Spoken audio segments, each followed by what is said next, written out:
All right. Well, good afternoon, everyone, and welcome to the 2021 Annual Appearance Commission Retreat. Today is February 4th of 2021, and I just wanted to inform the commission that this meeting is being televised.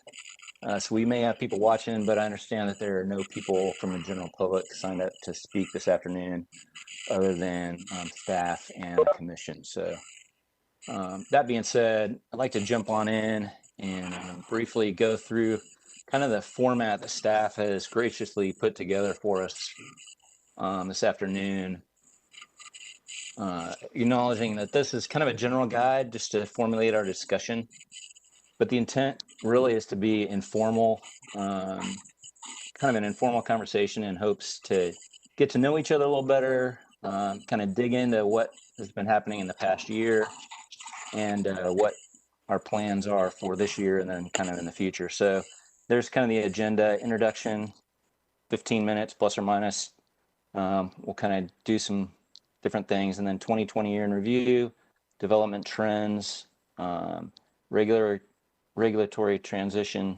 We'll take a short break if we feel compelled, and then how we can help in 2021, and then we'll just kind of wrap up. So we're kind of guessing, we'll have you out of here by about 10:30 tonight, and everybody will be good. No, maybe about an hour and a half or so, we should be good, and we'll just kind of roll from there. So if that sounds good, we'll just kind of dig in. Let me kind of get situated here. I think, well, before I do that, Candace, do you have anything, I'll open it up if you have anything to add to that before we get started. No, I think that sounded great. We are going to attempt kind of a interactive thing later in the session, so just be prepared for that, but I think that we can jump into it. Great. Well, I think, yeah, so moving along, I think kind of just to begin, introductions, kind of get to know each other a little bit better. We've had some kind of group retreats outside of kind of the normal, but just kind of a couple questions, and just a minute for each person, nothing long, but a couple questions. What is the most exciting thing you're working on currently? And then what is your favorite city and why? So I can either pick people or we can kind of just speak up. I will be glad to start out, I guess, since I am asking the question. And these were written by various people, not just me. So Candace did a great job asking this first question: what is the most exciting thing you're working on? And I think, I try to, look at every project, I guess, if I'm talking architecture, as an opportunity. And so I think, all of them are kind of fun in their own way, in their own right. But I think anything that makes an impact on the city, so it's not always the biggest building or the most, visible place, but it's something how it impacts people's lives. So I think, just some restaurants, doing a couple of restaurant projects right now where I can go visit them, take my family to go visit them, enjoy them, see how they work, learn from them. So I think some of those projects you might not necessarily see in AIA magazine, but they're fun to take your family to and enjoy. And then I think, his favorite city, of course, I'm a West Coast boy originally, so being from the West Coast and working my first couple jobs in Portland, Oregon, that is my favorite city. And it's just such a walkable community. The blocks are very short, the street blocks are very short. So it's very walkable, very friendly, very bike friendly. And of course has a water feature, has the river that runs right through it, which is always nice.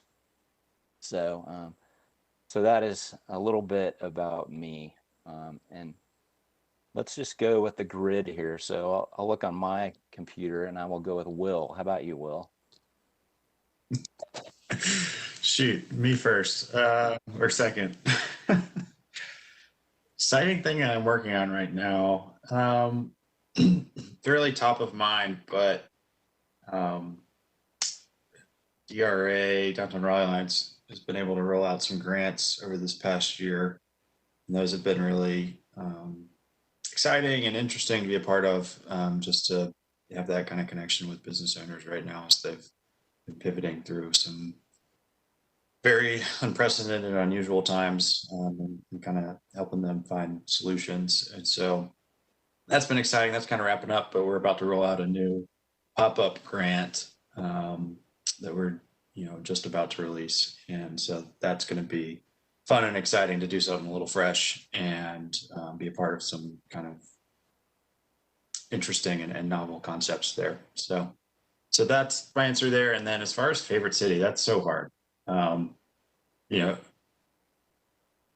there are a lot of great cities that I really like, and they're each kind of unique in their own way. But I don't know. I'm going to go with New York City. It's just the true city.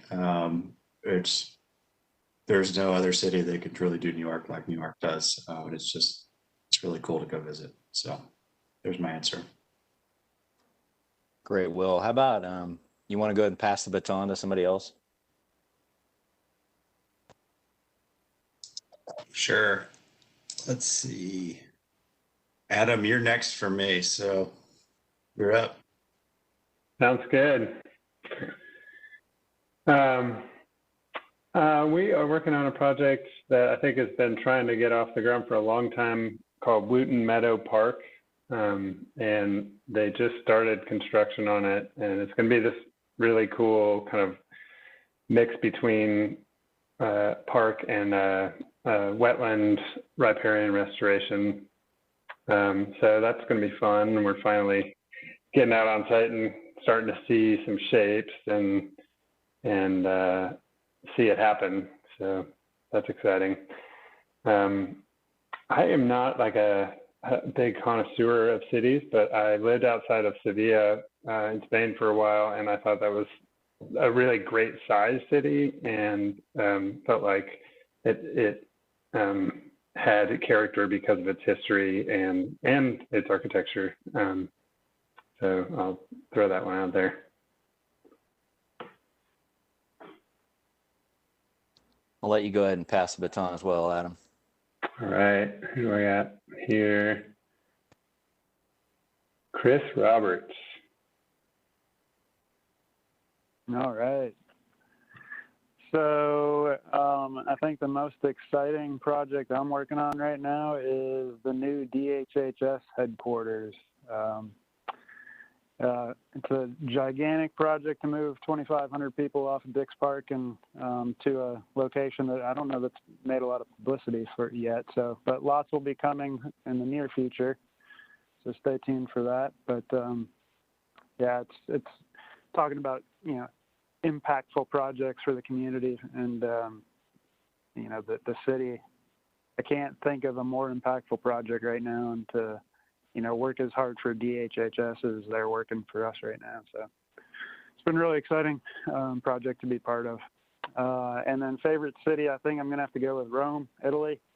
I studied there for 4 months when I was in school, and yeah, you just can't beat it, especially being an architecture grad. So, and number 2, obviously, would be Raleigh. It's the whole reason why we're here, right? All right, I'm going to pass it to Jamie. Knew it. I was like, he is actually a friend of mine. He's going to make me do this. That's fine. Thank you, sir. Let's see, projects I'm working on right now, not anything in particular. Y'all probably saw we have 11 days of real estate inventory right now. So my project is called unicorn hunting. I am being creative. I am chasing things. I am calling people. I am networking like a boss. So there's no one particular project by any stretch. But yes, it's a new phase, and I'm pretty excited about it because it's a different environment altogether that I don't know who mentioned it. The challenge is very different than typical real estate at this point. And so I'm excited to use creative resources that have not been tapped into for years. So that's exciting. And favorite city, I probably am going to go with New Orleans simply for the culture and the music. And went to Jazz Fest 9 years in a row, only once after I had a child, and I'm hoping to bring it back. So whenever COVID's over, that's going to be my big first trip. But yeah, New Orleans is in my heart. Architecture, of course, history, of course. The church is gorgeous. And now the music and the culture and the food. Do not forget the food. Amazing food. But yeah, I like New Orleans. Who can be next? let's see. Who hasn't gone? Martha, you're up. All right. So definitely, I think the most exciting thing I'm working on right now is a stream restoration project and master planning project out at the Art Museum for the Park Preserve, working with a fun team of ecologists and engineers, and just it's really nice to be working in our own backyard. So that has been really fun. Favorite city, man, I was gonna say Rome, but I will, that one's obvious reasons. But I think one city that, I don't know if it's my favorite, but it sticks in my mind is Oaxaca, Mexico. There's just something about it that you can't quite put your finger on, but there's like a mystique or some kind of feeling about it that was just so wonderful, and it kind of forces you to slow down and just take in a city and its history. So I will pass it to And it's Chad. fun to say. So I'm up. All right. The most exciting project we have, or I think that we're working on, is the new Bandwidth campus, which is just south of the DHHS project that Chris was talking about. It's 500,000+ square feet for Bandwidth, the company that's homegrown here. We've worked with them for I think 12 years, but even before we were Gensler. And they had folding tables in some of their offices, and now we're doing a new campus for them. And it's pretty phenomenal because it's got office, it's got a Montessori school, it's got some amazing landscape architecture, and it's got incredible fitness facilities. And it's nestled right beside, a forest and an agricultural research center, and obviously over by the fairground. So it's just an amazing little enclave of a spot that we were able to kind of buy from the Department of Agriculture. And favorite city is Cape Town, South Africa.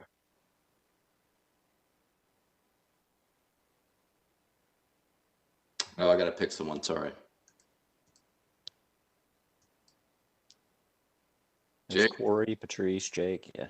Jake, let's go. Jake. Hey, y'all. Jake Levitas. I'm working on a couple interesting projects now. A lot of things outside of Raleigh. So I'll share one outside of Raleigh and one here.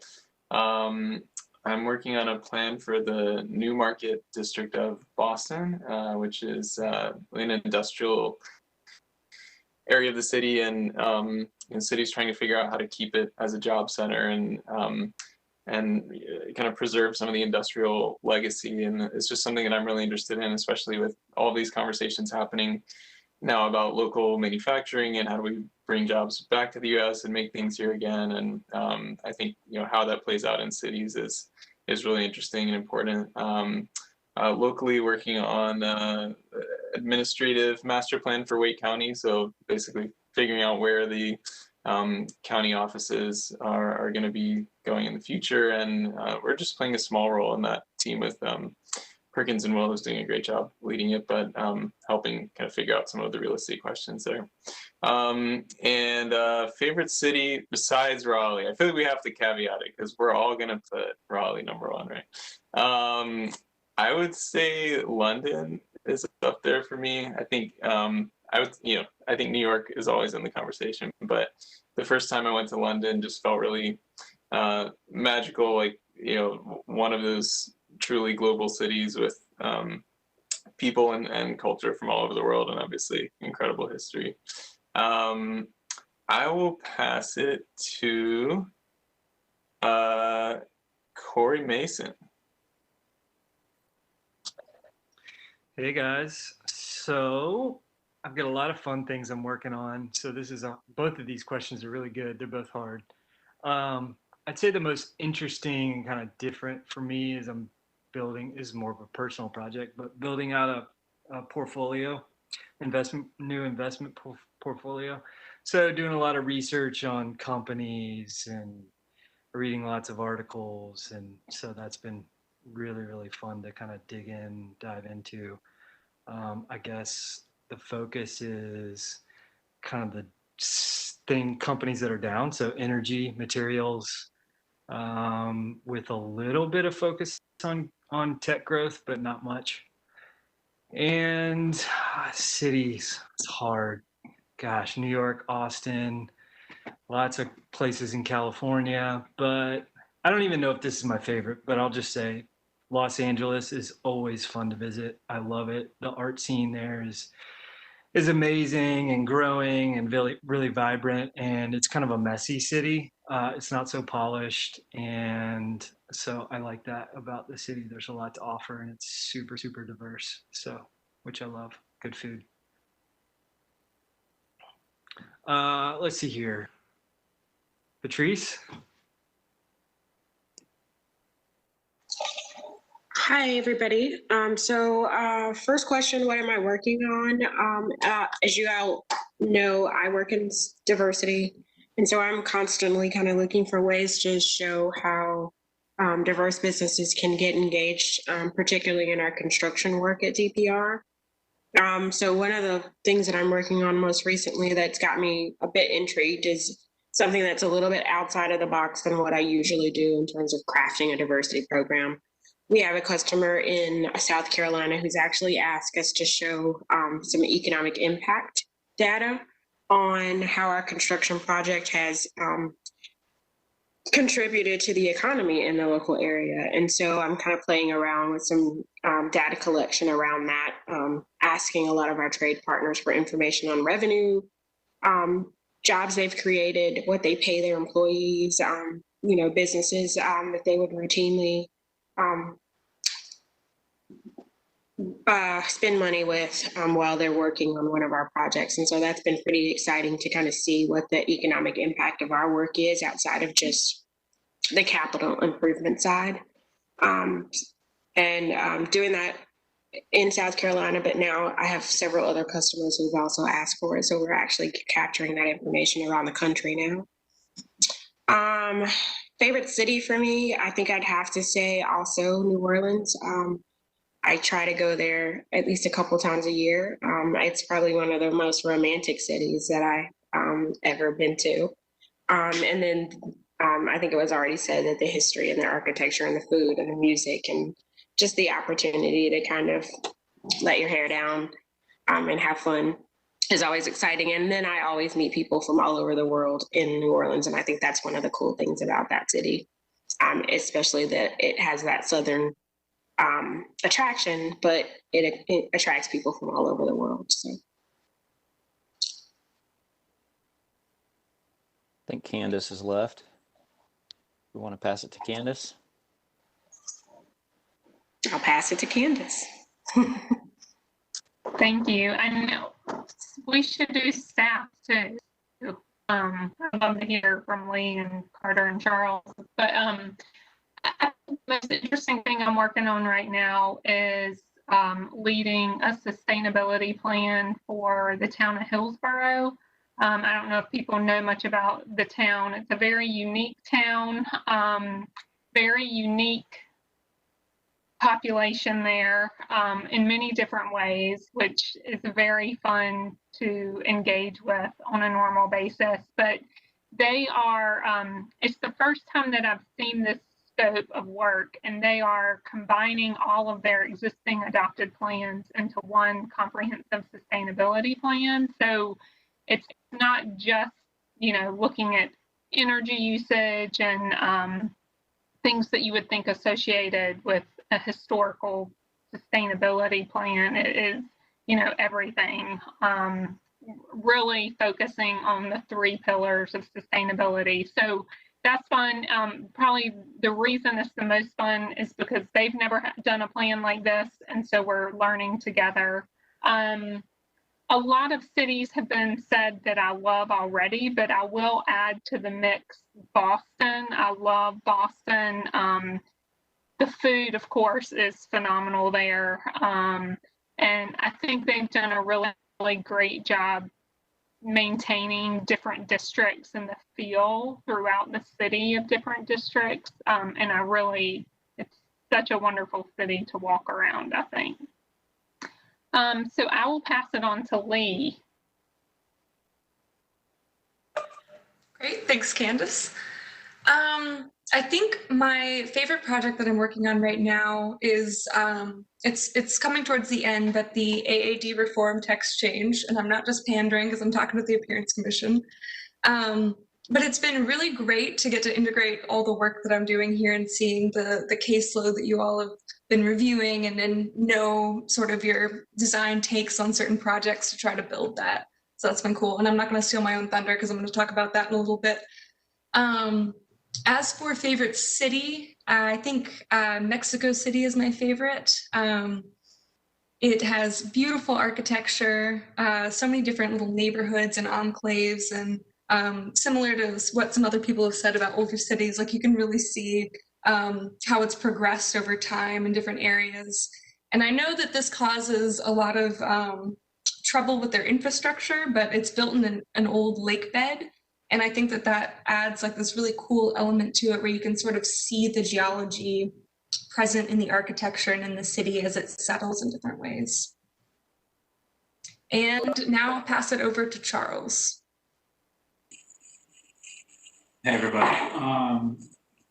So the project I've been working on that I'm thinking about now is it's sort of a broad umbrella, and it's all housing, middle housing, densifying neighborhoods, perhaps getting into different uses in neighborhoods. And Lee and I have been working on a lot of this together. So it's everything that includes missing middle housing, accessory dwelling units, the transit-oriented development, residential overlay zoning that we're hoping to get passed pretty soon. That will likely dramatically change some of our neighborhoods from being strictly residential to perhaps something a little more dynamic. And favorite city, this is not going to be a surprise, probably Carter, I think Joe's here now, or Lee, but Toronto. For sentimental reasons, I lived there for 3.5 years, met my wife there, made some great friends there, studied landscape architecture there. It is the most dynamic city in North America that I've been to, and would argue that it is in general. It's got, the largest waterfront redevelopment in the world and has for some time. It's the most diverse city in North America. 49% of Toronto residents were born outside of Canada. It is just an incredible place. It's got water, it's got everything. I love it. It's got alleyways and North America's largest streetcar system still. But want to sort of say that I love New Orleans, Mexico City, New York, every city that's been mentioned is a great place. And I will shut up, but we did this tournament of greatest cities in America early on in the pandemic within the city, in Chicago.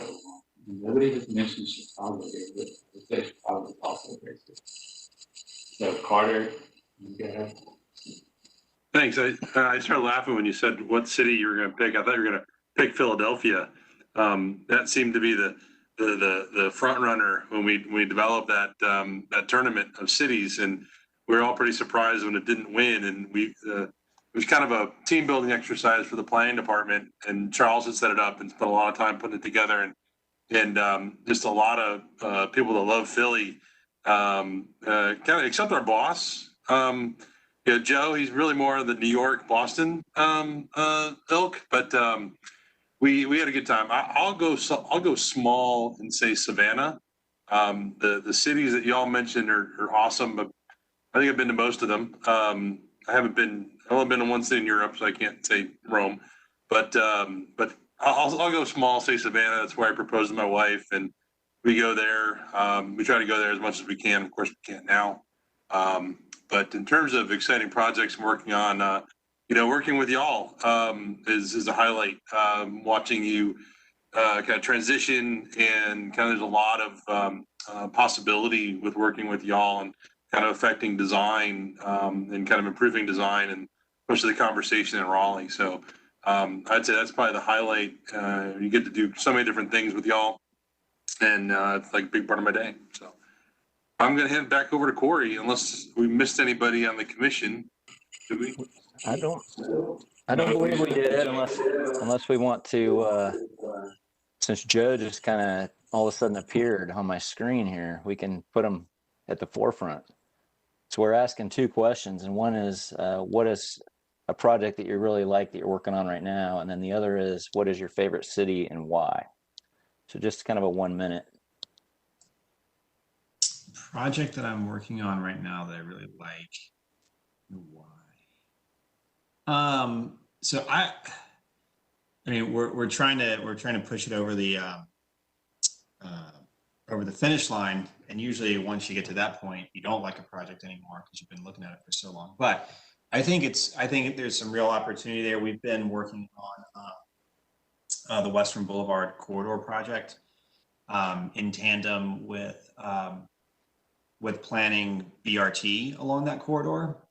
And I think so many of us are familiar with Western Boulevard and kind of its highway design and how it kind of, particularly around Pullen Park and Dix Park and into downtown, really, is kind of a legacy of urban renewal planning that somehow still got implemented.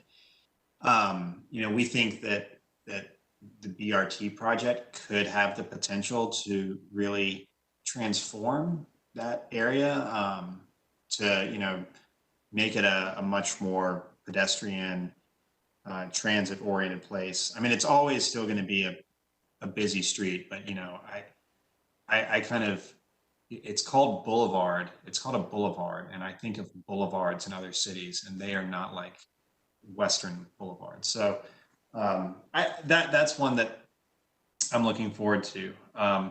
What's my favorite city? This one's hard. I'll go with an easy one. I spent a summer in Prague, and I don't know if it gets better than Prague. There are not very few like things that we could take from a place like Prague and apply it to Raleigh. So it's kind of just like a fantasy. That's my favorite city. Did it have to be American city? No, Just city. no.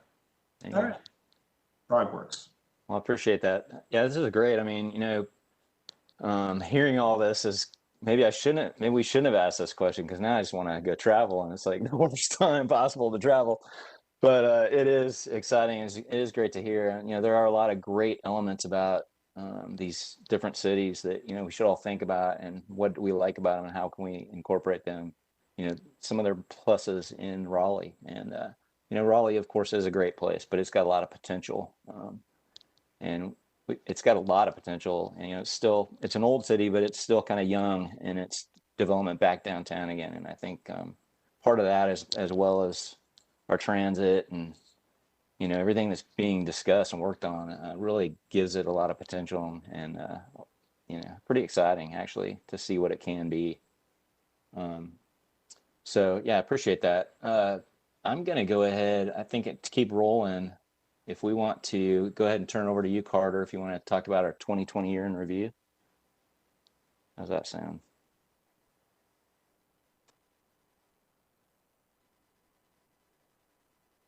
Sure. Thanks, Corey. So hopefully just really pretty quick, talk about 2020, because I know we want to get to some things for the future. But in terms of membership, we welcomed 4 new members this year: Megan, Will, Patrice, and Chris. Again, thank you for joining and for your service to the city. We had one longtime member roll off, Brandy. She had served for 6 years, 3 terms. She was a chair and a vice chair, so she contributed a lot to the group. Of course, she's not going anywhere. We'll probably see her on the other side. But in terms of membership, this is kind of the current roster, and I plan to send this out to everybody to see if we need to make updates. Try to get more of your contact information, because I'm not sure we have everyone's cell phone. But just to kind of give you an idea, there's 15 of us, or 15 of y'all. In terms of who's coming up for renewal this coming year, there are approximately half, about 7 of you highlighted. We hope you decide to serve again. We definitely want your service and your help. But just to give you an idea, we do have almost half of the folks coming up this year. I will note, unfortunately, Jamie was going to be leaving us in March, another 6-year kind of lifer member. But I did see at the next council meeting that they're going to advertise for that role, and I think the city's going ahead to try to find someone with a little more civil engineering and transportation engineering experience to kind of help us with the design alternate. So that's something that's going ahead. But if you know someone, especially kind of meeting those characteristics, please have them apply through the city, and we're happy as staff to kind of help that person or help those people do that. So, of course, the bulk of what you worked on this year, administrative alternates, and even with missing about 4 months due to COVID, you had quite a year in terms of requests. Some courtesy reviews as well that turned into or will turn into administrative alternate cases. A number with multiple requests. You helped the folks with conditions on 9 of them. You had sent 6 back packing to do more work on it. But you didn't have any recommendations for denial. I think we had one that you were looking in that direction. They ended up withdrawing, and I think they're going to go through with the Board of Adjustment request. In terms of type, no surprise. As in past years, the majority of what we see are build to request and transparency. I think the build to request as we move forward, and Lee will be able to kind of touch on this, will go down in terms of number and load. So, but just to give you kind of a sense of, the other ones are fairly evenly distributed on the low end. City initiated projects, all road widening or improvements, including Atlantic Avenue, Barwell Road, and the top right, Blue Ridge Bike and Ped with I think, pretty interesting pedestrian bridge to add to the city's portfolio of those. And I'm going to hand this over to Lee to hit on the legacy project and Sir Walter, and then I'm going to finish it up with the design alternates. Thanks, Carter. So the legacy project, sorry, I'm just going to mute. The legacy project was something that we started doing in 2019. During the annual retreat, the commission members wanted to do something that was a little bit more tangible, use design expertise that you all have to put something back into the city that would last longer. And so this was the first year's project. It was a partnership with the Conservation Fund's Parks with Purpose, and 2 benches were installed. Carter, if you'll go to the next slide. So then this past year, you all sponsored the Envision St. Agnes Hospital project, which is a public art installation, all designed by the students at St. Augustine's University. And I believe 5,000 went towards that. And we have talked a little bit about ways to expand the project, and we have Joe here to talk more with us about other ways that we can expand this project if we want to continue to develop the legacy project and come up with different ways that we can involve more projects and potentially give larger sums of money. Do you want me to talk about that now? I think we're going to do that a little bit later, right, Carter? Yeah, I'm just setting you up.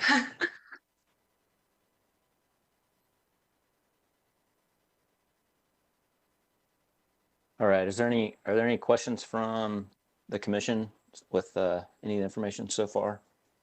Any thoughts, comments about this last year?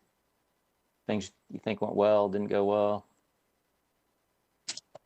How did those numbers compare to the year before that? The nominations, we were right on track. We had 45 the year before and then 42 this past year. And a few, I think there were 13 awards given out last year and only 10 this year, with a couple of those projects winning in multiple categories. This is William. So just kind of going back to what we were just talking about. I mean, I thought that the legacy project was great. I thought that being able to sponsor Envision St. Agnes was awesome. One thing I would say is I know it was kind of a mad dash at the end to figure out a way to use the money before we lost it. So I think maybe thinking, and that was just extraordinary circumstances of a global pandemic that nobody on Earth thought was going to happen or last as long. But I think maybe trying to figure out earlier, sooner rather than later, kind of what some opportunities are and what our backup plan is in case something doesn't work out. Because I think had we not realized it just kind of at the last possible minute, then we wouldn't have been able to sponsor anything. So. Yeah, and we are going to talk a little bit more about that here a little bit later in our presentation. But I think that's yeah, that's great.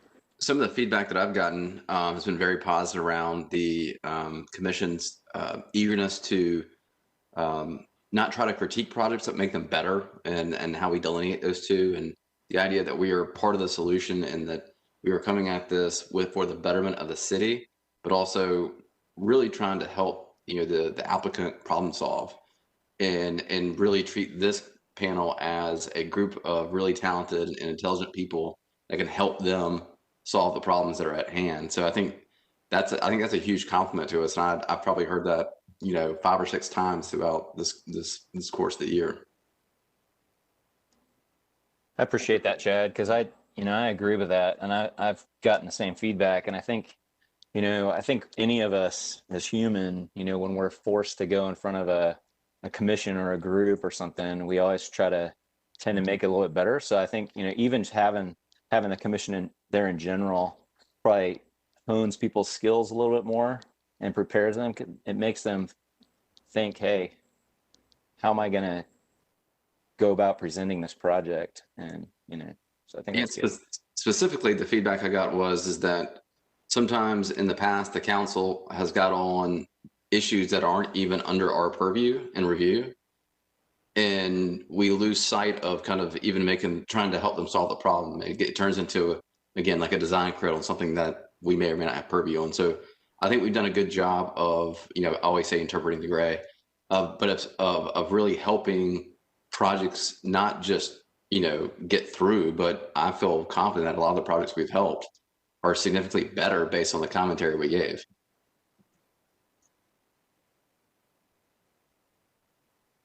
Yeah, I would agree.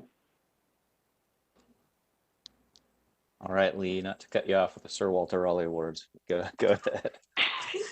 no problem. That was good feedback. So this, as you all know, this project, this event took a lot longer to produce this year, as it was a pretty steep learning curve to get all the technology set up for it. But also just having so many more people involved this year to try to get all the individual parts that were needed for it. But I personally think that it was a really excellent effort. And I think that it's really cool to have it sort of in perpetuity now. This is the one award ceremony we're going to have that people can go back to and watch. And I think we'll reach a much larger audience that way. And I think that the watch party got a lot of really good reviews. I think that was great to have a little bit more of that in-person feel. But hopefully next year we'll be back in person. Louis, thanks for all your help on that. You did a great job. I missed the watch party. Is there a way that we can, a link or something that I can use and also that I can share around? Absolutely. I'll go ahead and drop that in the chat now. Thanks. Awesome. Yeah, I was going to ask too if there's like a press release that talks about the winners. I had a lot of people ask me that, and I wasn't able to find it, but that's user error on my part. The video is live. We are still coordinating the press release to make it more public, though. So that will be coming shortly. That actually makes me feel better. Not on your end. It's us. No, I was right there with you, Will. I was like, where is this thing? I can't find it. Yeah.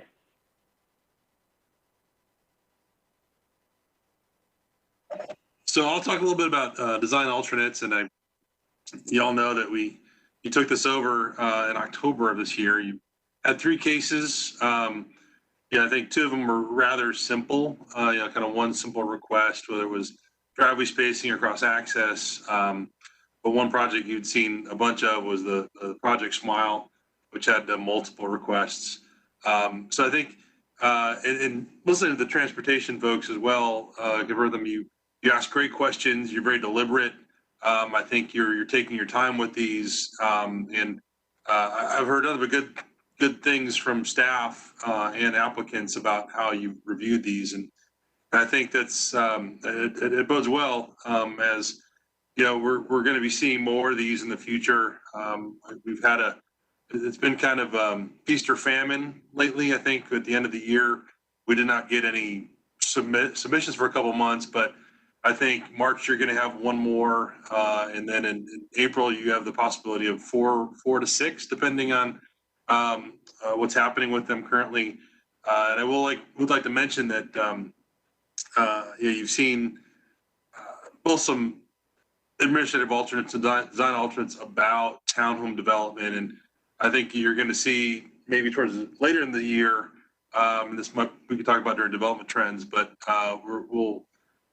we might be seeing a text change that kind of deals with some of the transportation functional elements of townhome developments, and more specifically ones that are front loaded. So I think you're going to see kind of a bevy of those coming soon, but those probably will taper off as we move into the future. But I think you're going to still continue to see driveway spacing issues, cross access, all depending on the size of the project. I think you're going to have some pretty sizable projects that are going to come in the next year that are going to be requesting multiple cases. And I think if you continue with how you've treated these in the past, I think you're going to do well. So I don't know if you have any more specific questions about design alternates as we move forward. If not, I was going to hand over to Lee to talk about kind of our transitional changes, I guess you could say, or regulatory transitions, to talk more about how we're moving the administrative alternates to this quasi-judicial process of design alternates. So I'm happy to take questions about this or hand it back over to Lee. This is William. I was just going to say that I absolutely thought that this was going to be the most heinous experience ever with the design alternates. I was actually texting Brandy when we were going to go through this, and I was like, "Oh my God, is this going to be terrible or what?" And then she was writing me back like, "I don't know, I'm leaving, so good luck." But actually, it's been pretty interesting, and I would say that I feel like the commission's gotten stronger because of it. I feel like it gives us a really kind of unique opportunity to make the city better. And I was not at all looking forward to it. So I was pleasantly surprised. Yeah, I can't be the only one that thought that, by the way. Like there's no way, and you may not admit it, but some other people were definitely thinking it. All right, Jamie admits it.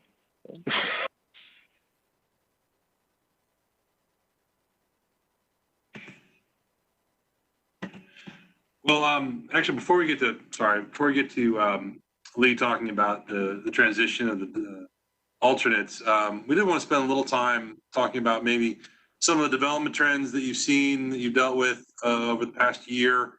I know we did this at the end of last year, and kind of big ticket items that y'all identified were kind of inward-facing development projects. We had seen kind of a few of them right at kind of the end of the year, and also these what we call the parking podium projects. Including the one in front of you, 121 Fayetteville Street, and 301 Hillsborough Street. I think that's something that's going to continue as you see these big projects and that want parking. The image on the left, as I mentioned before, townhomes. We're starting to see a resurgence of those, I think, in terms of, phases of previous projects or new projects. And I think with some regulatory changes that have happened in the past, and then some that might be coming in the future, that you're going to see more, especially with the kind of front-loaded product. So I just want to put these out there if you want to talk about these, or if there's other ones that we can kind of record and look at, as we might see as going forward. We're happy to kind of put these on the list. Hey, Carter, this is Jake. I think another thing for us to keep an eye on is. Well, I know we've thought about, high impact projects in the past and how we define that, but these large scale kind of master plan developments, obviously downtown South's been a big topic of conversation. There's the Merge Capital project around Dix Park as well. There's a new innovation district Kane announced for around North Hills. There's just a lot of these bigger scale projects that I think there's kind of the initial renderings that are shown as part of maybe rezoning or kind of the initial like proposals around the project, and then you also have to look at the how it actually shakes out. You know, is there a big difference between how the project was originally presented or proposed versus how it comes through by the time it gets to us or another review body. And I think it's just something for us to keep an eye out for, and I think just think about our role in these larger projects, because we've been focused on building scale obviously, and are obviously somewhat limited by where we sit currently in the process, but just to the conversations around our roles and what can we do to help lead to more positive outcomes for the community and for the development teams to the extent that we can help their efforts as well.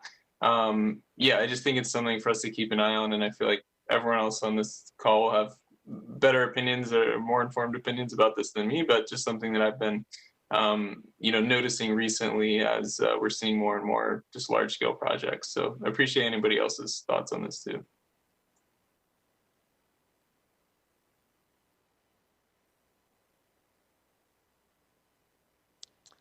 I had one other thought I've been thinking about for a while, and then driving yesterday, it kind of hit me again. And when Jake mentioned kind of North Hills and that kind of stuff, so there are several projects. We were talking a lot last year about, like you said, Carter, the podium, kind of the several stories of parking, and then at the street level. Kind of along with that, but different, is how do our buildings relate to major thoroughfares? And so, with parking decks, with just the back of buildings and things like that. And when I say major thoroughfares, I'm talking about not only some of these larger roads, but also the Beltline and 440 and things like that. So if you're driving from Falls of the Noose to Six Forks and you look to the right, I mean, all that new development with those apartments and stuff is all parking decks, and it's just, there's no love at all. It's just recast parking decks, and it's more people driving that road than anywhere else in any other road in Raleigh every day. And so we think a lot about our kind of our internal roads and what it looks like from whatever boulevard, but what about the Beltline, and how does that interact with the people who thousands of people that see it every day? And not just people that live here, but people that are passing through, deciding if they like Raleigh or not. So that's kind of one of my questions. Something I'd love to kind of know a little bit more about, and if it's even part of, how is a 440 and 40 even related to in the UDO, or is it? One thing that I'm noticing a lot more of too is as some sites are being developed that have sat vacant for a long time or for forever. I'm seeing a lot more development in or near floodplains or waterways, that sensitive waterways, wetlands, things like that.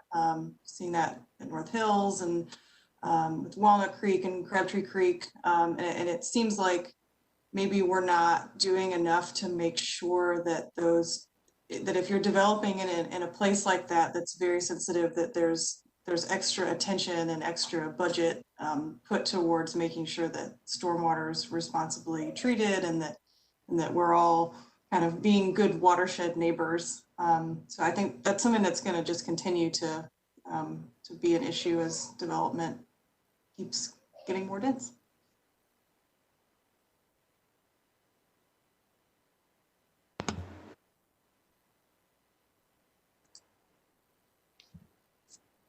One thing we're seeing is just, not just because of post-COVID, but with the amount of traffic that is not vehicular traffic, but I'm going to say like clients and tenants and people moving south and east. I think you're going to see a lot more suburban nodal development and campuses as people, companies continue to relocate portions or all of their companies here. So I think we're gonna be seeing maybe some larger land plays and corporate campus plays, and we're gonna run into things that we haven't really dealt with yet. And some of that sometimes it's block perimeter, sometimes it's something else. But I do think we gotta, and I think we'll handle it easily. But I just think that's a new typology that you're gonna see increasingly over the next, 24 to 48 months.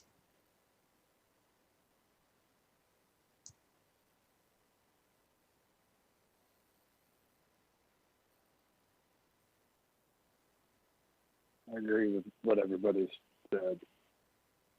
Jake, unfortunately, the renderings always look better than the end product. It's a sad developer trick. I just, as the Parents Commission, a lot of this isn't in our purview, but it'd just be somebody who grew up here. It'd be really awesome to see the shreds and remnants of this town that I grew up in still remain to exist in 10 years, because I swear it's a different city than it was 5 years ago. Hell of a lot different than it was 15 years ago. So I feel like we're becoming anywhere America-y very quickly.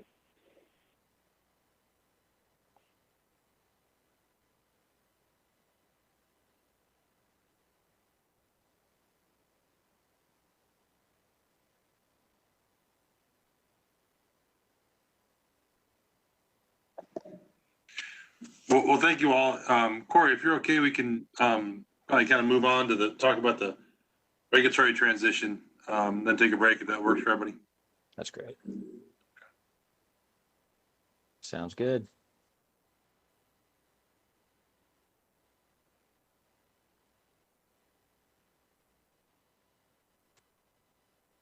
Look at that baby. All right, so I'm going to talk a little bit about the text change that we're doing to transition all of the current AADs over to become the new umbrella term of design alternates, which will encompass both the current design alternates that you already see and these, and they will all be quasi-judicial. So the little screen grab I have here is from what the three of us on staff have been collecting. This is data on all of the AADs from the inception of AADs. So we use this a lot in developing this text change to figure out what's working, what's not working. Are there things that we need to change in the general requirements for some of these to either just reduce the number of sort of miscellaneous AADs that you all are seeing that maybe don't need as much design attention, or are common problems that we keep seeing. And an example of that is that every building that has been recently built over 8 stories has had to come through the Appearance Commission for an AAD to building massing. So that implies that there's something going on with that standard. So I'll get into it on the next slide, but we've spent a lot of time specifically with massing and figuring out how we can sort of retool that general requirement to get more at what we want the intent of that ordinance to be. I'm going to take just a minute while we're still here to talk about, it's in very small font, but we've removed the finding that has been on all of our AADs that says that the approved alternate complies with the comprehensive plan and other adopted city plans. And that's something that I had questions about, so I figured you all might have questions about too, since it was just an across the board change. And I'm going to see if I can do this justice from what the city attorney's office told me. But the reason we're getting rid of that is because the comprehensive plan is intended to be used as a tool to guide rezonings, not on an individual development case, such as the ones that go before the Appearance Commission. And that's partly because it's such a large and complex document, and every time a rezoning comes through, from a legal standpoint, the conditions of that rezoning are then part of the city's comprehensive plan. So don't take that to the bank because that's Lee's interpretation of the city attorney's words, but that's essentially the reason.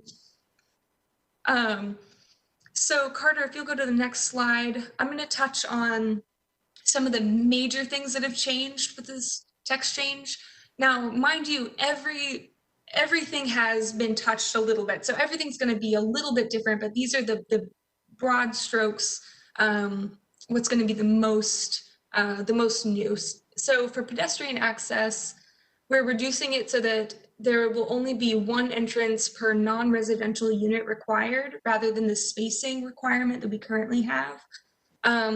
This is just to add a little bit more logic to it, because if you have like a large format store in a building, you don't need to require them to have multiple entrances necessarily if that's going to throw off their internal flow and maybe security issues. And I apologize, I don't know if I just said this or not, but townhouse units will also have to have one entry per unit. Bill 2 has some pretty large changes. It will no longer be applied to townhomes or apartments. And we're discussing adding an administrative by right exception to Bill 2 as well in the general requirement. So that will say that the build to percentage may be reduced by 1/3 when the area that would have otherwise been occupied by building facade is substituted with outdoor amenity area that complies with section 1.5.3. So it was previously a finding for build 2, and it's not a complete reduction of the build 2 area, but it just gives a little more flexibility in that zone. And there was precedent for that. We already have site reviewers looking at amenity areas in that section for the 10% site area requirement. And that's not considered subjective. That's objective enough for staff to go through and review. So we think that's going to greatly reduce the build 2 cases that come before the Appearance Commission, especially ones that are maybe in more suburban areas, and definitely the caseload that came from reviewing townhouses. Then for massing, this one, like I said before, has the most substantial changes happening to it. It's being changed that only buildings over 12 stories will have massing standards applied to them. The step backs are being reduced to 12 feet for all heights. And we're adding another zoning category for 30 stories. So that will be introduced in many other ways, but also in this massing requirement. And then above the 12th floor, we will allow 25,000 square feet per story within the allowable stories of that underlying zoning. So our hope is that that will create some more interesting envelopes. It won't just be the wedding cake requirement that the UDO currently sets forth with our massing standards. Let's see, I apologize. I think I might be missing something from this one as well. Oh, yes, we're also now going to allow step backs to happen after the first story.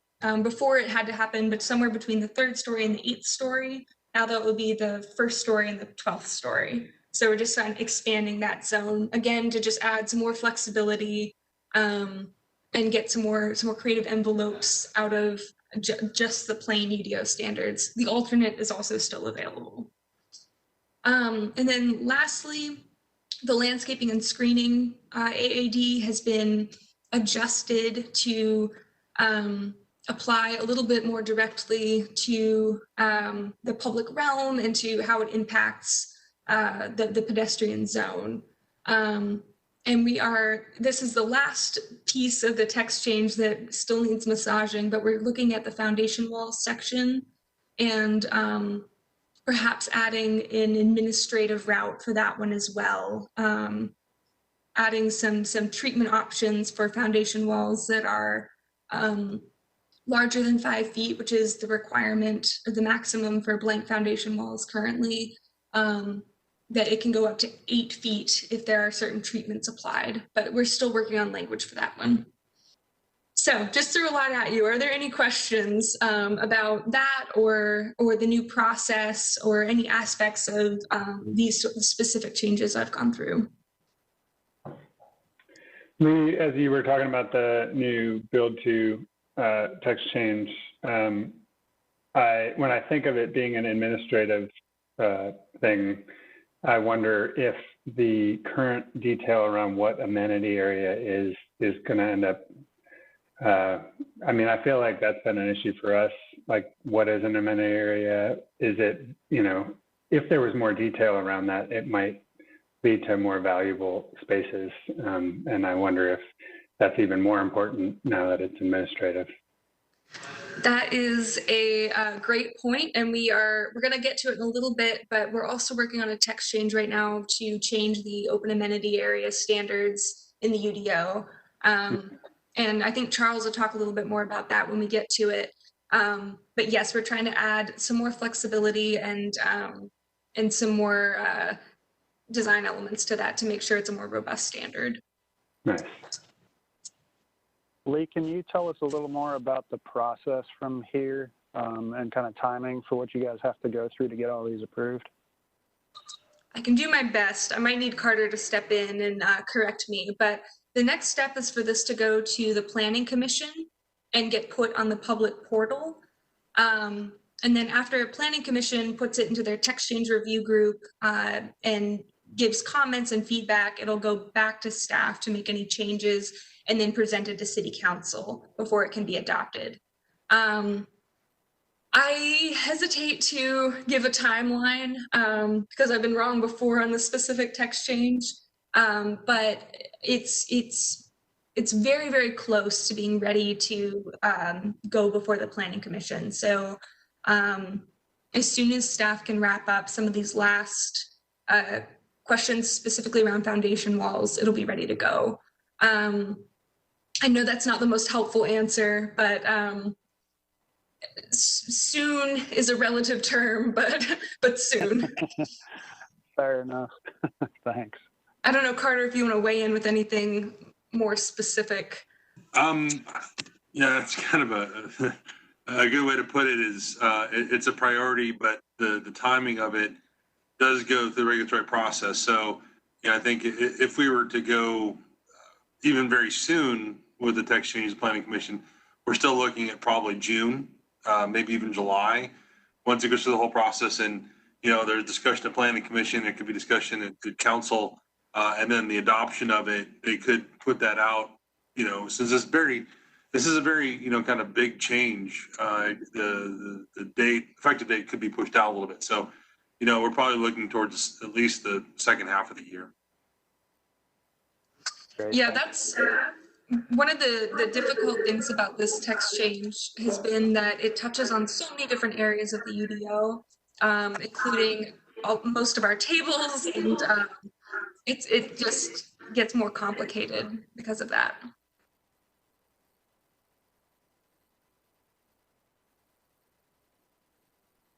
You've got a weird echo, Lee. Just letting you know. I appreciate that. Thanks.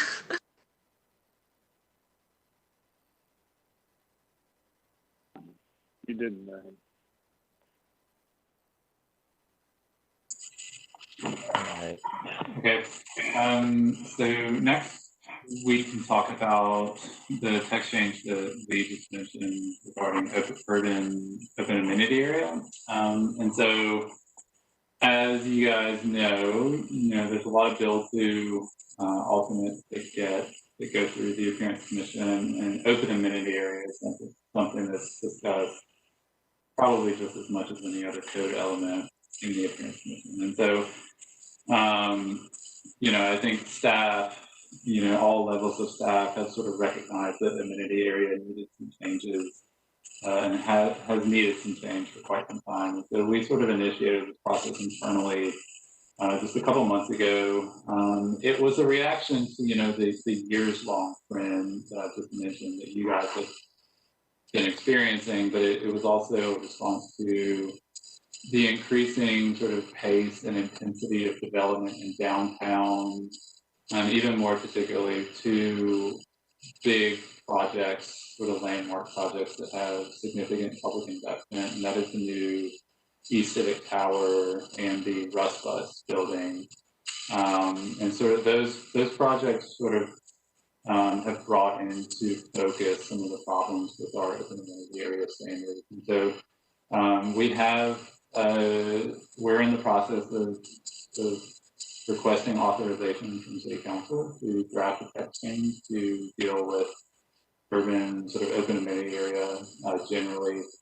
And, you know, there's been discussions with council and city management office to, this will probably be expedited and be in place in the summertime, hopefully, before council goes on break. And so that's the hoped for schedule. And so the memo that we've written sort of does comprehensively deal with amenity area. It deals with covered amenities, streetscape and amenity area overlap, amenity areas on upper floors, green stormwater infrastructure in amenity areas. The sort of adverse impacts that exist today because of the amenity area standards and the equitable transit-oriented development open amenity area standards and how those might be applied or extended to downtown, given that downtown is essentially a transit-oriented district. I can go into some detail about these. I know we're sort of running a bit over time. If there's any, so generally I will say that all of the sort of recommendations that we are making are intended to increase the flexibility for designers. So for example, with covered amenities, today it's very difficult to perhaps design a cantilevered or sort of arcade type space where the space below at the public realm level is covered by building. And technically in downtown, that's not permitted today. And so we are writing this to say, if somebody wants to come in and they have a sort of small plaza that is covered by a cantilevered second floor or something, that would be something that we would want to be administratively approved. Something, you know, streetscape and amenity area. This is, you know, where if you're downtown, you bring a project in that is sort of occupying the full extent of your lot, you of course have to build the streetscape out. And if the streetscape extends into your private property, well, that's a sort of a barrier to the development of any sort of ground level public realm. So we're trying to recommend that streetscape elements be counted toward open amenity area. As long as they do provide, they meet the sort of standard for our streetscapes that do put in street trees, planting, sidewalk, significant sidewalk width, and that sort of thing. Amenity area on upper floors, so with East Civic Tower, which is something that they've got second and third floor sort of terrace open spaces that may or may not be open to the public, but this is something that's not really permitted today. At least it can't be counted for the required amenity area. GSI and amenity areas is something that's been a sort of problem for a long time, and I think we're saying that we're sort of recommending that I think 50% of required amenity area can be occupied by green water infrastructure. And that can be anything from, you know, permeable pavement to things with structural soils or sill cells, things like that. Or even, you know, swales in the urban public realm. And you know, that's really the bulk of it. It is quite detailed. I don't want to get into all of this in time, but happy to answer any questions you guys might have about this right now.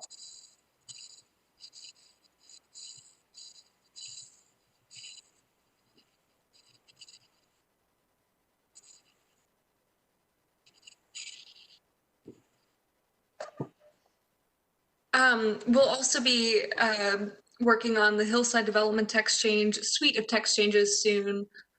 This graphic is a little small, but this just talks a little bit about the direction and the goals of that. But I think that this is an opportunity perhaps where I know during the public process of this, when we were working with DSAC, the Appearance Commission did weigh in some on this. And I think this is another opportunity to just talk about it as it gets developed.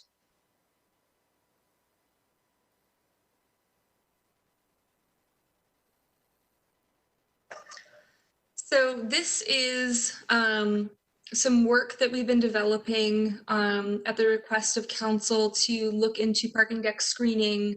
And we'll be taking this back to council in February to get direction to begin working on a text change for it. So we're not quite at the text change step yet, but we're preparing and looking at other city codes and looking at how Raleigh can provide more robust standards for how we regulate screening for parking decks, especially outside of urban areas, but also in urban areas, to ensure that we're creating attractive facades that are also effective at blocking interior light. So we'll be working on that more, and we're thinking about if we can add a design alternate to this as well, to again just maximize routes that designers have to create good designs and have flexibility in that.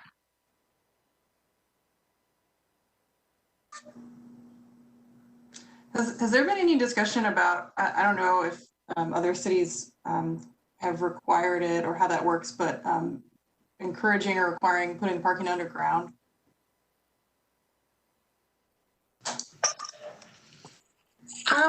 In the codes that we've seen, there hasn't been, I don't think there's been any guide for how to encourage that. Carter, I'm not sure we'd be able to. I mean, we might be able to like provide some incentive or something. But I'm not sure about that. Yeah, I think I like that idea. That's always a possibility, and I think our comprehensive plan talks about it, encouraging it, especially in the downtown environment. But I think it goes beyond the scope of what we're looking at for this potential text change. You know, I think when we talk to the designers and others, and find we want to be cognizant of like the cost of it, and I think in terms of requiring that, or even requiring active uses, screening decks around decks is something that we want to take into consideration. But what we want to do with this is take it to council because it's their request to look at it. And I think one of the big points is Lee mentioned that this could be a potential design alternate, and again to try to realize that it's not a one size fits all or even a couple sizes fits all, but there are some very creative things going on with parking decks, especially in terms of screening that don't have programming around it. So that is something I think is really could affect you all, and I think as we go on with it, I think we probably want to get you involved as well with these. It's also worth mentioning that there's interest with the urban amenity area to potentially have an alternative track for that as well. Again, to kind of open that up, not a one size fits all or even many, but if there's some truly good design that isn't kind of permitted by code, but still has the intention of providing an exceptional amenity area, maybe coming to the Appearance Commission to that might be a route that the city wants to go through. So I would say more on those later, but definitely these are ones that are kind of being on the faster track. There's a lot of interest in these. Just want to jump in, Martha, to your question about incentivizing them, underground decks. I mean, I think indirectly that incentive is already there. It's just not taken yet. I think a couple years ago we changed the code so that parking deck floors counted as floors. So prior to that, they did not. It was I think the incentive is if you have 20-story zoning, do you want 8 of your floors to be dedicated to parking versus revenue generating uses? I think the other thing that we all often hear as well is that as much as we would like to try to reduce the number of spaces that are provided per, particularly for office uses, that oftentimes it's driven by the lending community, and which is requiring a certain number. So, I think as we invest in more transit, and there are maybe more examples of projects being successful with less parking, maybe we'll see a reduction in the size and scope of a lot of these parking structures. Joe, do you think that now moving forward with the pandemic and people working from home, et cetera, do you think that that's going to cause some of these to be revisited moving forward? Because I can't imagine the corporate office is ever coming back the way it was. So I think we'd be kidding ourselves if we're thinking that it will. So I just was curious if you see maybe some of these restrictions and requirements being relaxed. I don't know, to be totally frank. You know, again, I think you know, there are a lot of things that that the different cities are doing. You know, we removed parking minimums downtown. You know, I think if we would try to go to a parking maximum, we would probably hear it from you know, well, there's no way we can get our projects financed. So you know, I think for developers that do want to push it, you can always provide a parking study to the city and show that you don't need to have as many spaces.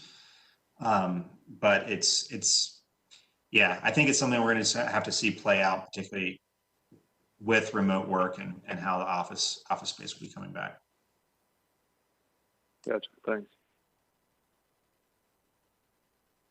I think just while we're talking about the sort of parking supply issue, I know it's not our our purview, but I do think there have been a couple cities that have done shared parking fairly successfully, either among private developments or between public and private. It's not something I have a ton of expertise in, but I've just seen, you know, a few case studies where we're able to basically say, instead of these 5 buildings that are all in the same district creating their own parking decks, oftentimes that have different schedules and kind of offset demand, you can kind of smooth the demand out and maybe create 50% less, let's just say, or I don't know, even if it's 20% less total spaces, just based on the efficiencies from sharing. And I don't know if that's something that Raleigh has looked into, but I think something like that's probably more viable financially than, you know, like an underground or you know, some of these more expensive alternatives to you know, just reducing the overall number of structures in downtown. So curious if staff have any thoughts on that, or if anyone else has seen those type of projects work successfully. And I guess as it relates to our work, it would just be, you know, what might we be able to do to encourage you know, shared facilities like that and the appearance of them ultimately. So just, we don't have to spend too much time on it, but if anyone has any ideas, you know, shout out. It's Chad. I'll speak up just because we've dealt with this in some other cities. Generally speaking, it's a little bit of a catch-22, right? Because we all want to reduce parking. We all think that we're going to go to more of a blended hybrid workplace. And even though, you know, we are coming out of the backside of this, it's going to be different. We have not seen real estate needs fluctuate more than 5% up or down with any of our urban or suburban clients. So I still think there's going to be demand. It's just it will be lower just because of the utilization. But when you get into kind of the way that we use parking structures, Carter makes a really good point, is that we think holistically. We are thinking about what is best for the city, how do we use it, and where the cities that I think have been most successful in reducing the, you know, the project by project parking demand are the ones where they build, you know, public parking decks, and they build really nice public parking decks, and that allows other office buildings or other uses to build and not do one-offs. Because what happens is that these buildings are owned by institutional capital, and, you know, for the next decade, 15 years, you still need parking to be able to kind of meet their requirements. So even though we want them to have lower demands, there is a certain market demand that's going to drive the financial success of getting the project off the ground. And so, believe it or not, it's actually not even an urban design problem, is a capitalization problem on the institutional capital side. So it has to be a little bit of a give and take between I mean, you know exactly what I'm talking about. Most of the successful models is where some some of the cities have said, all right, fee in lieu, and everyone kind of pools their money together and they build great parking decks. And then they're centralized and people walk, you know, so that's the thing, the model I think we could look at is a little bit of a tax, for lack of a better term. Does that make sense? Yeah, and that's kind of what I was thinking of. Again, this goes way beyond appearance commission, but I would just say, you know, if there are any of those discussions happening, how can we support them either with our AC hat or with our just, you know, design community, planning community hats ourselves. And if there haven't been those kind of studies, you know, how can we support the city looking into them, potentially, you know, using the sort of roles that we do have promoting design in the city and understanding the quantity of parking has design impacts on the pedestrian experience, on the visual experience, et cetera, the character. So I do think from that perspective, the supply question, it is within our broader mandate to you know, to advocate for you know, smaller and fewer structures and whatever we can do to you know, support that. So I think yeah, to your point, let's just do what we can to see you know, make sure the city's being proactive and doing all it can. And I'm sure y'all probably already are, but if there's anything that you know, we can do, Carter, Joe, everybody else, to potentially push that forward, you know, let us know. And just want to add on to that, because I do think this is important, just working in different jurisdictions. I think that you will be surprised, because I think sometimes developers or end users, you kind of get a bad rap because they don't want to contribute. And I think ultimately what they do is they do want to contribute, but it's so if each block is an incremental add to the city, it's only a small percentage, versus if you actually took the funds and resources to pull off that one little black and white requirement and you pulled that together, you could create something amazing. So I think there's ways to think about how do we actually pull resources so that we're not just moving the needle, you know, 2%, we're really pushing it 50% because we're pulling those resources together to do something fantastic. Yeah, and just, I was just saying the last point is I do feel like that is where, you know, obviously public resources are limited, especially now, but when you look at some of the key public spaces that I've seen that have a parking component, like you know, the plaza in front of City Hall in San Francisco has multiple stories of underground parking underneath it, that access parking for City Hall, but also, you know, areas around there. Same thing with, you know, a lot of central, you know, plazas in the city. So as we look at some of these larger, you know, certainly city-owned site, but also other projects that the city might have a hand in, like maybe there's enough public interest in, you know, in reducing the structured parking downtown, where an investment, you know, a partnership basically could help achieve that. Whereas just funding one project at a time, it's not going to happen. Just private financing. So it's just an idea. I'll shut up. So I'll just jump in. I think based on the conversation here, I think y'all would really appreciate maybe hearing more from Matthew Courier, who manages Raleigh's parking supply, and his background is in, I think it's in finance, and so he is very much kind of this. He's trying to marry all the things together. The number of decks that the city owns, how we're partnering and thinking about, you know, BRT and park and ride and all that stuff. So I think that would be really good for y'all to hear.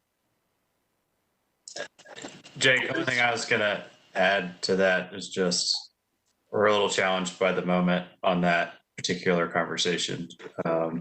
As you know, parking occupancy's been low and we've got debt service. So, but the good news is that technology, which is going to unlock that kind of sharing component, is on the horizon, and the city's looking at that right now of upgrading technology and decks to actually make shared parking possible.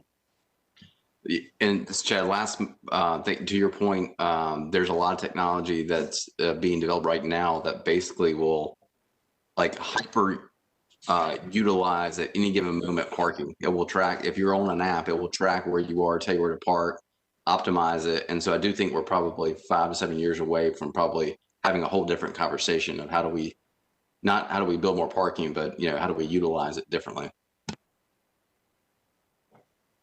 Yeah, and I think, well, yeah, one last thing. I think going along with that, I mean, I think Brandy started talking about this a lot right before, her last few months of the commission was, the city just needs to, there's a lot of things that can do dual purpose.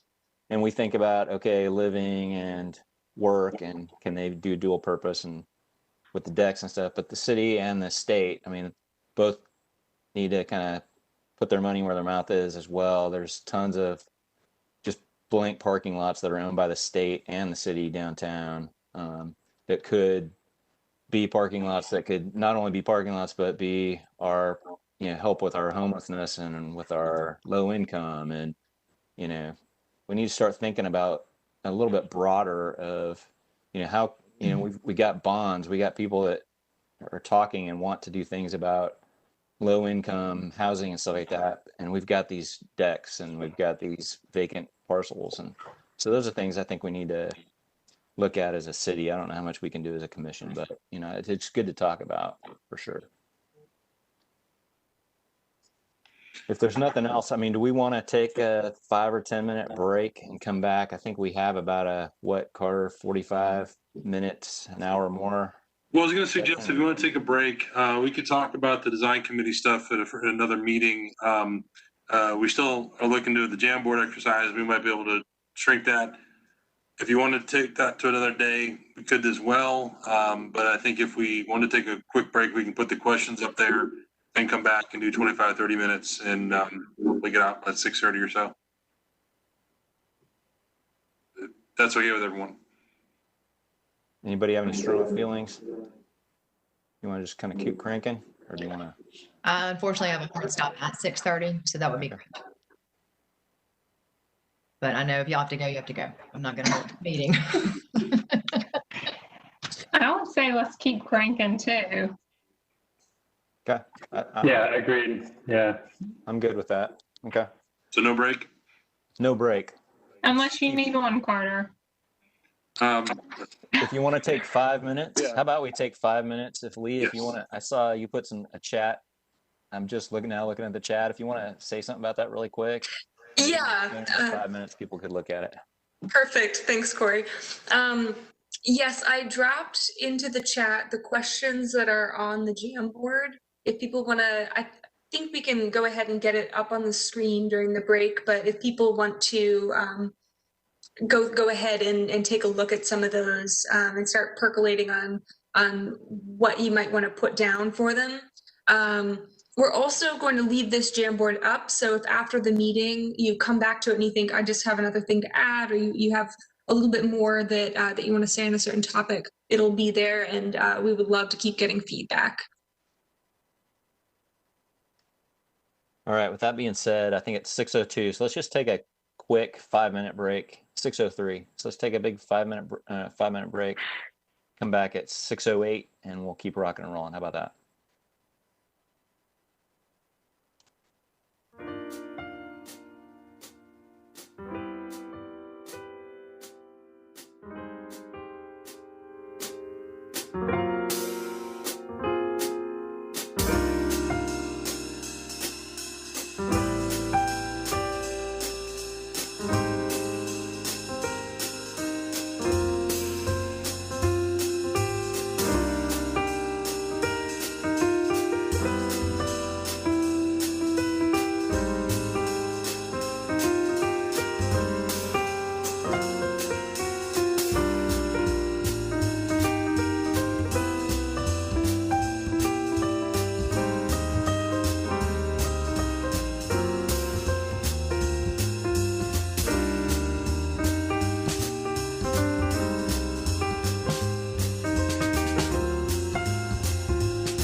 I just really briefly, Joe is going to be here to talk about the placemaking, but I think we're going to save that for another time when we get a little more baked. But just wanted to kind of briefly talk about commission funding. We generally are funded each fiscal year at about $10,000. So 2021, which ends this June, end of June, I think we've spent some of it or committed for the current legacy project. So we'll have some money available then. And then in 2022, we should have another $10,000. But those are the funds that we need to spend by the end of the fiscal year. It is worth noting that we have $40,000 in the Sir Walter Reserve account, which we didn't find out until the end of the last budget year. We didn't know it was so big. But I think some initial talk has been about fully funding the next Sir Walter Raleigh Awards ceremony in 2021 this year, just to relieve us and firms from having to donate money for that. So we're looking to fully fund that and then use the remaining of that for the legacy project. And as I mentioned before, maybe at another time we could talk about how we can partner the legacy project with the placemaking initiative of the city. So we can invite Joe back for another time to kind of talk about that, because I think it's the legacy project is something you've kind of committed to already. So I wanted to save time for the visioning exercise. I can hand that, unless there's any questions, I'll hand that over to Lee. Carter, one quick thing. The $40,000, does that need to be spent by a certain time this year? That is kind of interesting. That was in a revolving fund, which kind of accumulated and we could use every year. And the reason I think it's so high is each year we kind of came up with some costs we had to take out of our general money, like catering. So large expenses like that, and just kind of built up, and we really weren't aware of it because it was going into reserve account. But they did move that into the general fund, so it is something that we need to spend by the end of the year now. But our plea to our budget and our administration was that we wanted to use this for Sir Walter and then use the remaining money on something related to Sir Walter, maybe a design competition, because that was something that was discussed earlier last year. But something that's related to design and a competition. So we were able to roll that over till next budget year, so we can have that till basically June of 2022. So thanks, that's a good question. And Carter, one last question on that: is there any reason that we couldn't? And I get the appreciation of let's not tax our partners, coming out of a down year, but it is nice having a cushion. So what happens if we paid for the event and then the donations came in as almost a replenishment on the backside? So it's not like we offset. I mean, there's a creative way that we can actually create our own investment fund so that we have some authority over kind of how we spend it versus it be a constant ask. Yeah, that was why we had it in a revolving fund before, but we got a pretty strong indication from budget and finance that we can't do that revolving fund anymore, but we can do carryovers. But the thought would be that we need to be pretty specific or have a good guess as to how much we're raising and then how much we're spending. And then we could ask for an appropriation, since that is now a general fund item. We can ask for an appropriation for Sir Walter from the city. Of course, I think we probably won't be in a position budget-wise for a few years for that, but it was pretty much like we need to get rid of the revolving fund, and we didn't want to lose it. We wanted to use it for something, and just in terms of Sir Walter, it would probably take us a couple of years to spend 40 grand on Sir Walter. So, yeah, I think if you still want to seek donations, we still can do that, but our thought is maybe trying to give that cushion for this year and look for a project through the legacy placemaking to maybe use the rest of that money before the end of 2022 fiscal year. All right, sounds like you're ahead of us. Thanks, Carter. I'm going to hand it over to Lee. Sorry, go ahead. I was just going to say, I agree with Chad. I don't know necessarily we need to be like aggressively going and banging the drum to try and get people to give us money, but if people are willing and able and want to do that, it would be good to add to the fund. Because some people just are going to have that built into their expenses anyway, charitable donations or et cetera. Just stroke the check, Will. Stroke the check, baby. Yeah, all the time. I agree. I think, some people are used to giving every year or are they have it in their heads, and if they stop giving, then maybe they wouldn't start again. Totally agree. And especially too, if we're doing things like supporting public art or whatever too, we talked about doing stuff with Black on Black maybe this year too. That was one of the things that came up. So, I mean, I think there are creative ways to spend some of this money, and people would be excited to be able to give to something like that. Thank you all. I'll have more on that later. All right, so give me just a moment while we change our screen share. It might take a minute to catch up. But we are going to move now into our visioning exercise, which will use Jamboard. I've only used Jamboard once myself, but there will be, if you all follow the link that's in the chat, it will take you to the Google Jamboard. And we have some preloaded questions on there, which you saw just a minute ago on the screen. And if you could all just take a couple minutes to start filling it out and putting some sticky notes on there. Everything's anonymous, by the way. But I am going to give it over to Candace to give a more thorough introduction to what this exercise is trying to glean. Thank you, Lee. So a couple things. One is, we as a commission act in a very constrained environment, right? We have every other week, we meet, we listen to applicants, we provide our comments, and we don't really get to share internally much information about what we're liking and not liking about design. It was a lot easier when, sometimes we would go out for a drink after one of the commission meetings or something like that, and it's not possible now. So what we wanted to do is just give you guys a platform to really share information. We have diverse experience on this commission. I would love to hear some, favorite design articles that people have been reading. I would love to share some favorite, urban planning books that have really impacted me. And so this is supposed to be a very informal, put whatever your thoughts are. It is just going to be shared amongst the commission. There are 6 pages. I don't know, Charles, if you want to walk through each page. But there are 6 pages. You can add as many Post-it notes as you want. On the left-hand side of the screen, you can have pins. Yep, someone's drawing. I love it. You can add images.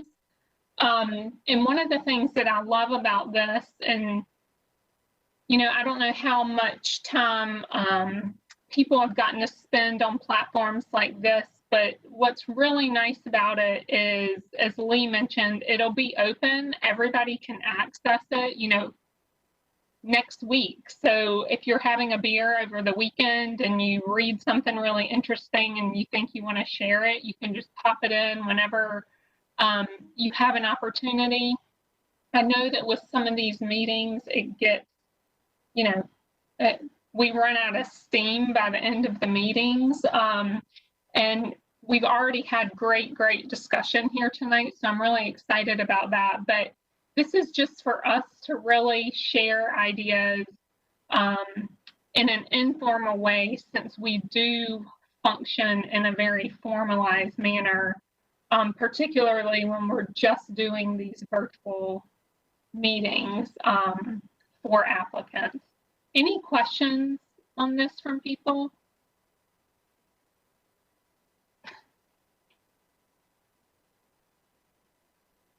You guys can see that I've put some categories in there. You're not meant to be limited to these. There's other categories if you want to move your sticky notes somewhere else rather than where you put it. Or you can add, there's a text option over here on the left. Feel free to add your own category or whatever. You can also advance to other slides right now if you want to, and if you have thoughts on perhaps another section, and then we'll catch up as we go.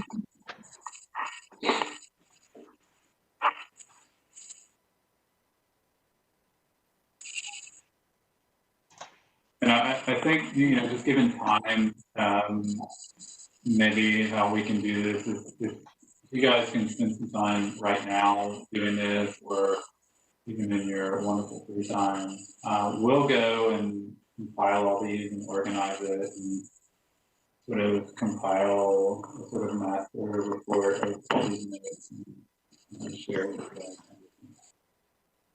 Yeah, one other thing too is, we can always add pages, but it's just nice to kind of come back as a team, after people have had a little bit of time to think through some of these, and really share. I know some of us have been on the commission for years, and we've talked about, do we want to focus more on educating, doing educational events on design? There's just so many opportunities that I think, it's really in our hands to bring those to the table. And staff has always been so good at, helping us figure out how to implement those suggestions. So yeah, I do not think we need to spend a lot of time on this tonight, but we want people to use it, and we want it to be a platform for people to share ideas.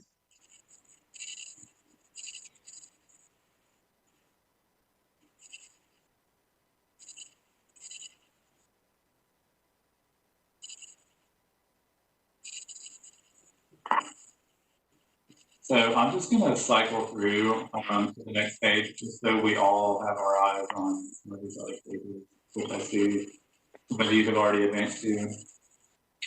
So yeah, and we can add some things to this. Developing a pretty good library. Add things here.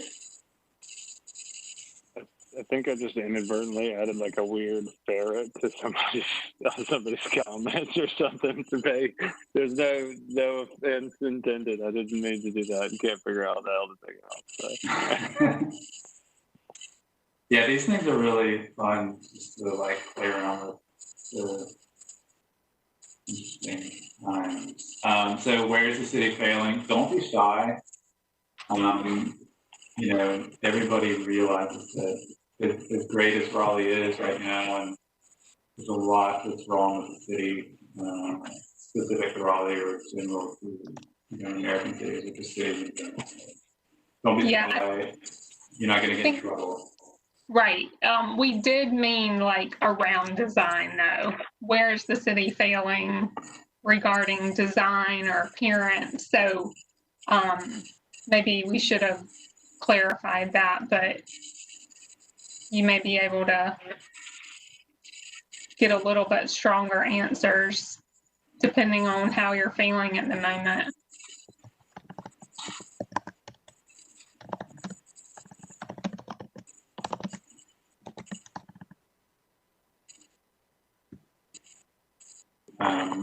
Where are we succeeding?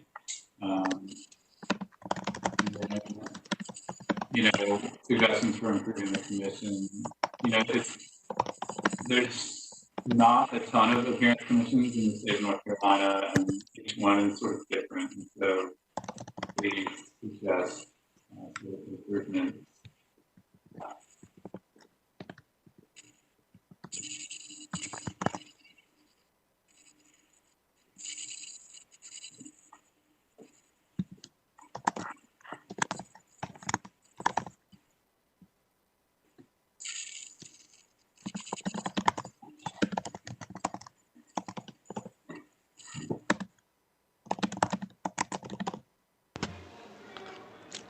Someone is an aggressive typer. Right? I was thinking the same thing. I was like, Jesus. Yeah, I was like, the computer angry at that keyboard.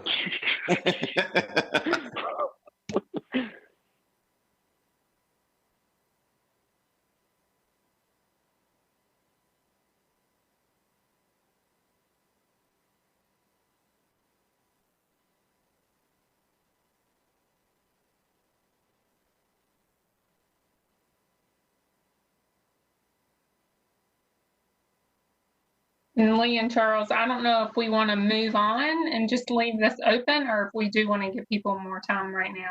It's totally up to you guys.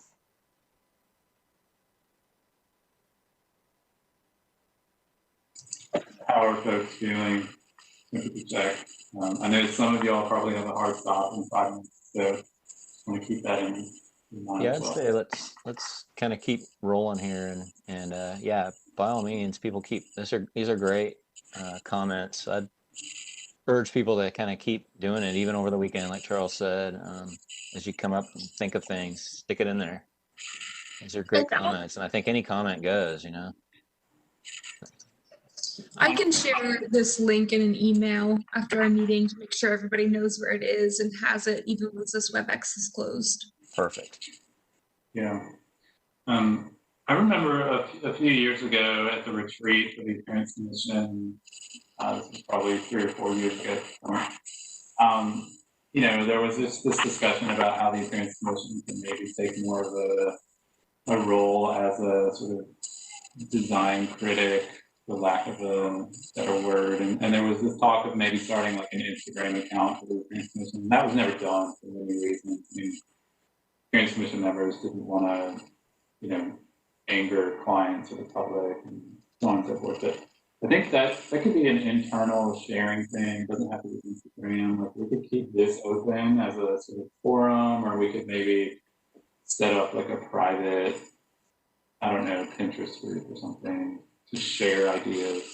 Sometimes it is easier to share, you know, pictures speaks 1,000 words, and you guys are all visual people for the most part. So if that's something you want to do, if you think that would help you guys communicate with each other, we can try something like that.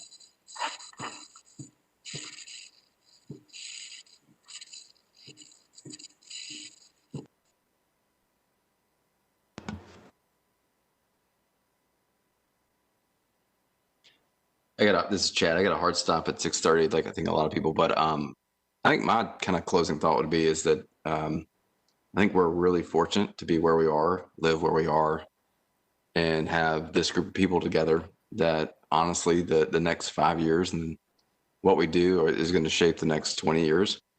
So just I think all of us take the opportunity to kind of reflect on the really the impact that we can make on our city, the imprints, and it's a pretty amazing time to be in Raleigh.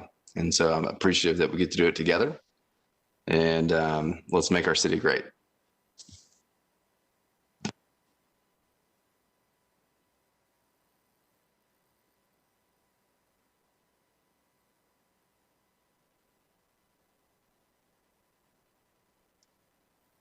All right, Lee, Charles, Carter, did you have any closing wrap-up statements or before we close this out?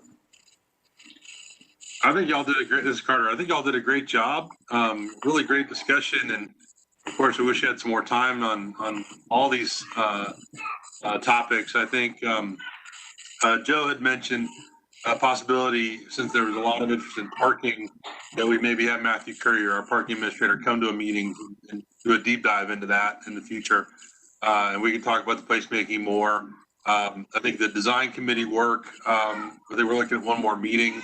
So maybe having, sorry, I've got a 3-year-old yelling at me. Having that come back maybe next meeting to kind of talk about what's going on with that. So a lot more to come, but I think a lot of great discussion. And I think the thought, if Corey's okay with it, date going to council in March with the annual report and the work plan.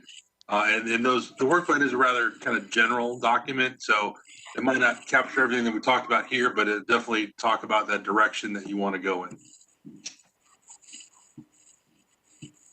Yeah, and I think if anybody has any strong opinions about a certain topic or something that you'd like to go in front of council with, I mean, I'd be happy to discuss those and share them as we see fit as a commission.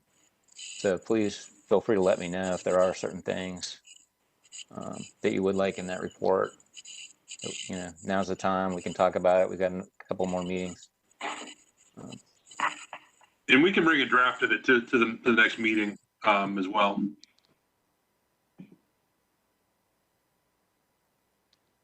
Perfect.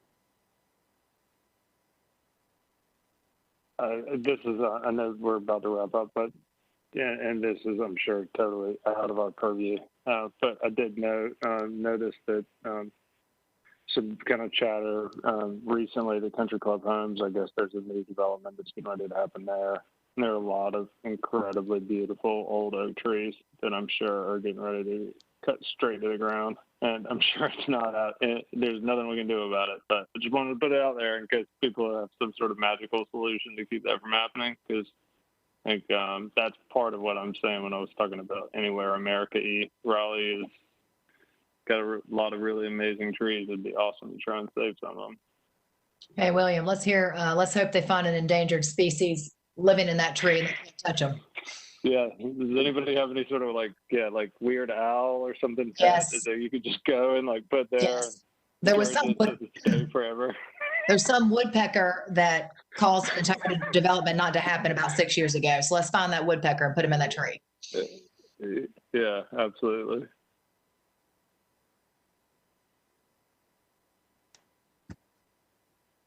All right, Other y'all. than conspiring to encourage endangered species. Yes.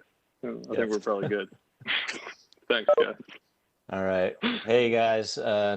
Just to wrap this up, I appreciate everybody's time tonight. I think this is a great conversation. Wish we could do this a little more often, and maybe we should. That could be a suggestion, but I thought there's a lot of good comment here. But definitely, please continue with comments on the Jamboard. Jamie, I know you got to go, and you've got a couple more commissions, I think, with you.